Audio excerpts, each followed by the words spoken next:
Hi all. நீங்கள் பார்த்துட்டு இருக்க பில்டிங் வந்து பார்த்தீங்கன்னா திருவண்ணாமலை டவுன் தண்டராம்பட்டு ரோட்டில் இருக்குதுங்க. தண்டராம்பட்டு ரோடு, இன்னும் வானாபுரம் கள்ளக்குறிச்சி ரோடு, இது எல்லாமே ஜங்ஷன் தான். இது ஆக்சுவலாக இங்கே ரிங் ரோடு ஜங்ஷன்லேயே இருக்குது. செட்டிப்பட்டு கூட்டு ரோடு கிடையாது, இங்கே ரிங் ரோடு ஜங்ஷன்லேயே இருக்குது. வீடு வந்து பார்த்தீங்கன்னா பிராண்ட் நியூ ஹவுஸுங்க. அவங்க சொந்தத்து கட்டியிருக்காங்க. வீடு வந்து பார்த்தீங்கன்னா 20க்கு 60 அடி நீட் இருக்குது. கிழக்கு பார்த்தோம்னா வாஸ்து பிரகாரம் கட்டியிருக்கிறாங்க. போர்லாம் பார்த்தீங்கன்னா 220 அடி போர் போட்டுருக்காங்க. மேலே 15 அடியிலே எங்கெல்லாம் தண்ணி ஆக்சுவலாக சுற்றி வீடுங்கள்லாம் இருக்குதுங்க. 2 BHK பில்டிங் நல்லா பெருசாகவே இருக்குது. கீழே பேஸ்மெண்ட்டே பார்த்தீங்கன்னா உங்களுக்கு சைடில் கொடுத்துருக்கேன் பாருங்கள்.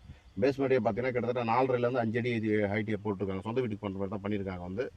இது 55 லட்ச ரூபா கோட் பண்ணியிருக்காங்க. கஸ்டமர் நெகோஷியபிள் பண்ணுவாங்க. பேங்க் லோன் ஃபெசிலிட்டி அவைலபிள் இருக்குது. டாக்குமெண்ட்லாம் அந்தளவுக்கு கிளியராக இருக்குது. வேணுன்றவங்க கான்டாக்ட் பண்ணுங்கள். 9500 500 608. Love you all.